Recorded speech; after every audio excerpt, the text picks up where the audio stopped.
Olá, nossa conversa hoje é com o jornalista e escritor Rafael Fontana, que no ano passado lançou este livro, Chernobyl, a jornada pelas entranhas da ditadura comunista da China. Eu vou falar com ele. Muito obrigado pela sua presença, por ter aceitado o convite. Eu que agradeço. Eu queria mandar um abraço para todo o pessoal do Vale do Paraíba, aí de Jacareí. É uma honra fazer parte desse programa e de poder falar sobre a minha obra. Vamos começar então falando um pouquinho do seu caminho, né, até a China. Você é jornalista, né, com muitos anos de experiência e Correto. Trabalhava em Brasília quando surgiu a oportunidade de um curso de mandarim, é isso? Verdade. Eu comecei a estudar mandarim antes. Eu trabalhava como assessor de imprensa, né, fazia um trabalho ali para a Universidade de Brasília, UNB. E começou justamente o curso de chinês aqui no Brasil, vindo pelo Ministério da Educação da China, em Brasília e também em São José do Rio Preto, no interior de São Paulo.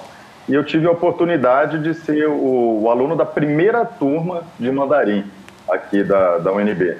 Aí eu comecei a estudar e a partir dali eu fui fazendo contato com os chineses aqui, diplomatas, professores, empresários, enfim, os chineses que já moravam em Brasília. E daí disso, para você ir trabalhar na China, para você visitar primeiro lá a China, como é que foi esse trâmite aí? Olha, 6 meses depois que eu comecei a estudar, eu tive férias, né? E eu precisava decidir para qual país eu ia viajar. Falei, bom, já que eu estou estudando mandarim, nunca fui para o outro lado do mundo, lá para o Oriente, eu vou para a China. Isso foi em 2009. Eu fui para lá, tinha estudado um semestre de mandarim. Aí que começou o sufoco, né? Porque eu achei que falava alguma coisa. Olha, eu até falava, mas eu não entendia nada do que eles falavam. Foi bem divertido. No começo do seu livro, até você narra de uma forma bem irônica, né?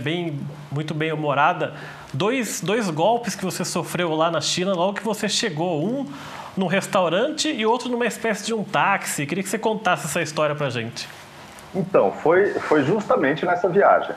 A gente chega lá desprevenido. Normalmente as pessoas que viajam para a China, elas optam por viajar em grupos, né? Vão fazer uma excursão porque vai ter um tradutor, você já tem essa proteção.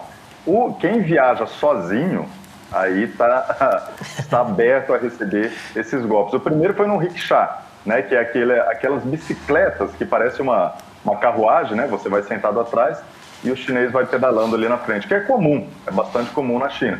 Acontece que eles combinam um preço e depois, no final da corrida, eles pedem outro. E eles trocam, né? A pessoa que está comandando ali a bicicletinha, eles trocam no meio do caminho, justamente para te deixar confuso, te levam para um beco sem saída, né? Eu fico imaginando uma mulher naquela situação, o desespero, né? Porque é um beco sem saída que não tem ninguém morando ali. Então, ali eles fazem o achaque, eles tentam extorquir um valor. Não é 10%, 20%, não. É 100 vezes maior do que eles combinaram. Eles combinam 3 e eles pedem 300. Isso foi lá em 2009. Aí foi uma confusão. Eu consegui pagar 16 yuans na época e sair do beco sem saída, mas me atrasou 1 hora. E o outro, justamente como você se lembrou, é o golpe da sereia, né? A sereia chinesa. Elas vêm ali, uma jovem chinesa tentando te seduzir e te levam para um bar, restaurante, que já está tudo combinado, mas a gente só descobre, os que descobrem, né, descobrem lá, porque o objetivo dela é te embebedar, e aí vem uma conta extraordinária de alta, e você paga aquela conta, né, é um absurdo, é muito fora da realidade, você paga aquela conta, e ela recebe um valor do estabelecimento. Então foram 2 golpes logo na primeira. Aí eu aprendi a lição, falar, gente, não dá mais para confiar em desconhecidos na China, né? Para quem viajar lá sozinho, não cai em conversa de desconhecidos que venham te oferecer alguma coisa. O engraçado é que quando você retruca, né, esses golpes e começa a brigar ali com a pessoa, na hora que você fala na polícia, né, chamar a polícia, eles imediatamente já dão uma recuada, né? Eles têm medo, né? Existe uma precaução, né? Uma cautela. Eles nunca esperam que você vai vir com essa história de chamar a polícia, porque no fim das contas eles não estão representando um perigo imediato, porque eles não têm armas, né, para começar. Então eles acham que vão resolver na discussão, na intimidação, né? Pode funcionar com mulheres ou com pessoas que realmente se intimidem.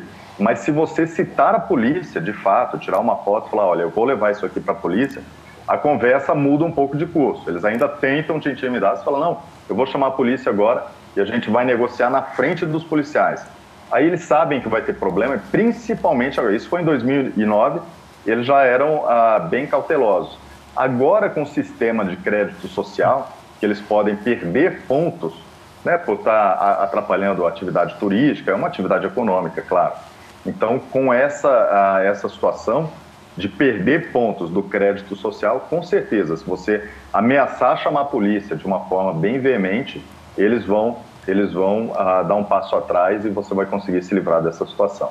E depois de quanto tempo dessa sua viagem como turista, primeiramente, você já viajou para lá para começar a trabalhar mesmo? Olha, essa viagem foi em 2009. Em 2012 eu estive em Taiwan, a convite do governo taiwanês, que não tem nada a ver com a China de fato. Em 2015, ou seja, 6 anos depois da minha primeira viagem, eu mudei de fato para a China para dar aula primeiramente lá como professor universitário. E a primeira impressão sua ao chegar lá, você já conhecia da viagem de turista, mas para alguém que vai morar mesmo, eu queria que você falasse um pouquinho desses primeiros dias. Olha, eu costumo dizer que para você conhecer um país de verdade mesmo, você precisa morar ou ficar um longo tempo ali. Mas não adianta só morar, você precisa mergulhar no dia a dia das pessoas que moram ali. Se você se isolar numa bolha de estrangeiros, você também não conhecerá o país. Agora, a China que você conhece numa viagem é completamente diferente da China que você conhece morando. Desde os costumes, a cultura do povo chinês mesmo, até principalmente você sentir a presença de uma ditadura. Que você não sente isso quando você está viajando, muito pouco. A maioria das pessoas que viajam para a China, só a turismo, voltam encantadas, né? Vê muita modernidade, muita construção, muita obra, vê muita tecnologia, né? Segurança. Então as pessoas voltam de lá, de certa forma, brasileiros que vão para lá ou estrangeiros de alguns outros países, voltam maravilhados. Mas o que eles veem na China não é a realidade do país. Eles veem uma Disneylândia, né? Eles vão conhecer a China imperial, vão conhecer a arquitetura e essa parte tecnológica. Mas, de fato, eles não vão experimentar a vivência da China. Você não vai viajar para o interior da China. Normalmente estará concentrado ou nas grandes metrópoles ou em algum local histórico. É a isso que se resume o turismo na China. Até porque eles não deixam o turista ir para determinados lugares, porque eles sabem ali que pode mostrar alguma coisa que talvez o governo não autorize, né? Correto. Principalmente para as províncias do Tibete e de Xinjiang, mesmo que você entre na China, você não tem autorização para ir para essas duas províncias. Províncias é como eles chamam os estados na China. Então você está dentro do país, tem visto para viajar dentro do país, mas não pode ir para Xinjiang e para o Tibete, por exemplo. Para outras regiões você pode, mas o que acontece? Por que as pessoas não vão, então? Primeiro, os hotéis não são permitidos para estrangeiros. Há uma lista de hotéis, um número registrado e limitado de hotéis que atendem estrangeiros. Todos eles estão cadastrados, claro, no governo chinês para o controle do Partido Comunista. Segundo, tem a barreira do idioma.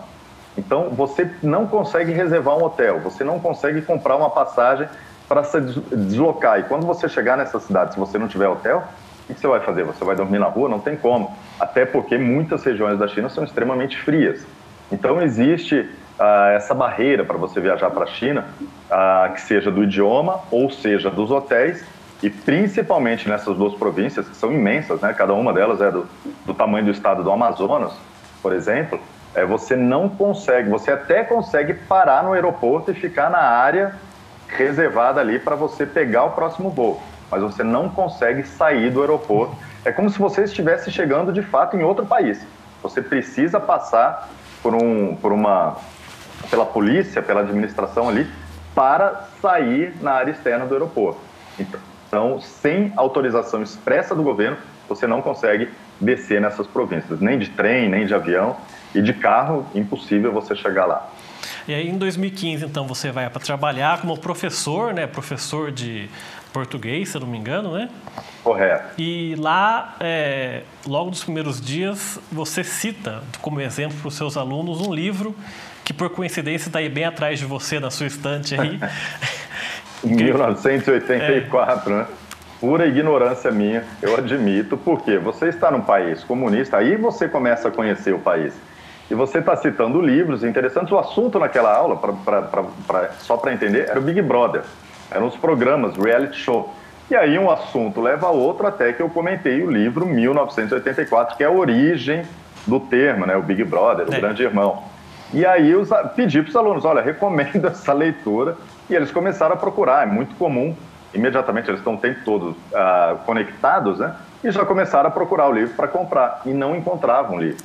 Eu falei, gente, mas deve ter outro nome na China. Procura aí. Procura pelo nome do autor, né? George Orwell. De forma nenhuma, eles não encontravam. E aí, depois eu fiquei sabendo que a recomendação de um livro proibido, uma obra proibida na China, poderia render no mínimo, uma conversa, uma advertência, mas, em alguns casos, rende até a deportação do professor que está fazendo isso. Né? No caso dos chineses, eles podem até ser presos. Professores chineses podem ser presos por causa disso. E um estrangeiro pode ser deportado. Felizmente, a gente ali, os alunos, a gente conseguiu contornar a situação e eu continuei morando na China como professor. Porque as aulas lá são gravadas por câmeras, não tem som. Correto. Mas você escreveu na lousa, né, o nome do livro. Ali não tinha áudio, né? Algumas universidades hoje mais modernas, com mais recursos, captam até o som. Ali era uma câmera, mais uma câmera de segurança, mas ela está ali na aula o tempo todo, né? Os professores estão ali, claro, cada aula, cada sala de aula tem um aluno já destacado para vigiar os professores, além da câmera. Então, a minha voz, eles não captaram 1984, mas tinha um quadro negro imenso atrás, eu escrevi lá. Desse tamanho, imenso, 1984, George Orwell, enfim, para os censores chineses virem ali e ficarem escandalizados. Mas, felizmente, nós contornamos a situação. E o sistema de notas para os alunos, que você também teve problemas lá com isso? Porque como eles querem demonstrar que a educação na China é uma educação promissora, com qualidades, as notas também são meio que, entre aspas, combinadas, né? Exatamente. Essa é uma situação desumana, né? Cruel com os alunos, porque você não atribui a nota de acordo com o desempenho, de fato, individual de cada aluno. Você tem uma cota de notas para dar, né? Então você precisa distribuir essas notas entre os alunos. Não importa se toda a turma teve um desempenho muito bom, você não pode dar nota alta para todos os alunos. E se a turma toda teve um desempenho muito ruim, você também não pode dar uma nota ruim para todos os alunos. Você é obrigado a distribuir dentro daquela métrica que eles entregam para você. Com isso, é claro que há injustiça, porque você tem que escolher os alunos que vão tirar nota alta, os que vão tirar nota média e os que vão tirar nota baixa, mesmo que não tenha ninguém com desempenho ruim. Você sacrifica, você condena alguns alunos, mesmo que eles não mereçam essa condenação. Então é terrível, né? A gente só descobre essas coisas trabalhando lá. Mas a maioria dos professores estrangeiros que estão lá não dão a mínima. Eles ganham dinheiro, recebem bem pelo trabalho que eles fazem e trabalham de acordo com a realidade que a ditadura apregou, né? Eu fiquei chocado e muito triste porque eu tive que dar nota ruim para alguns alunos que de fato não mereciam. E dentro do seu livro você mostra como existe ali uma cadeia de mentiras dentro do esquema do Partido Comunista da China e também de corrupção. Mas ainda sobre isso, nesses primeiros dias seus lá na China, você também desempenhou um outro papel lá, que foi o de neurocirurgião, né? Queria que você contasse um pouco essa história.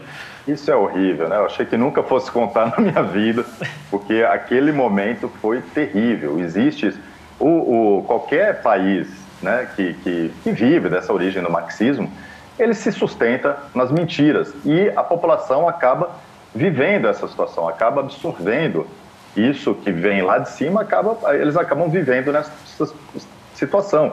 Eu estava lá fazia 3 semanas, né, e fui chamado para fazer um trabalho no fim de semana e o pagamento era muito bom.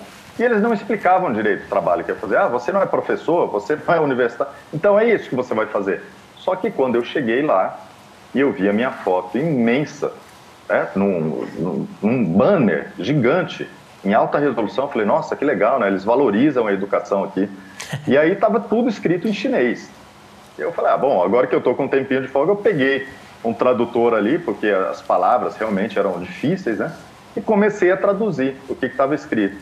Aí estava lá, Rafael Fontana é neurocirurgião com mestrado, com especialização na Universidade da Califórnia. Falei, meu Deus, gente, eu sou jornalista. Que história é essa, né? Eu passei o meu currículo para... Eles colocaram que eu era um neurocirurgião italiano com especialização em Universidade Americana. Eu fiquei maluco, né? Falei, gente, isso é falsidade ideológica. Eu acho que erraram, né? Ainda, na minha visão ingênua, eu pensei, eu acho que eles erraram em alguma coisa aqui. Chamei a moça única que falava um pouco de inglês, que estava ali para me auxiliar, né? Era como minha secretária pessoal. Eu falei, olha, aqui está escrito que eu sou neurocirurgião. Ela, sim, parabéns, você é muito bom. Eu falei, meu Deus, e agora essa situação? E aí que eu descobri, liguei para um amigo meu, que tinha me recomendado o agente de estrangeiros, que contrata estrangeiros para essas presepadas de verdade. E ele, brasileiro, esse meu amigo, eu falei, cara, você não sabe o que aconteceu. Erraram aqui, estão dizendo que eu sou um neurocirurgião.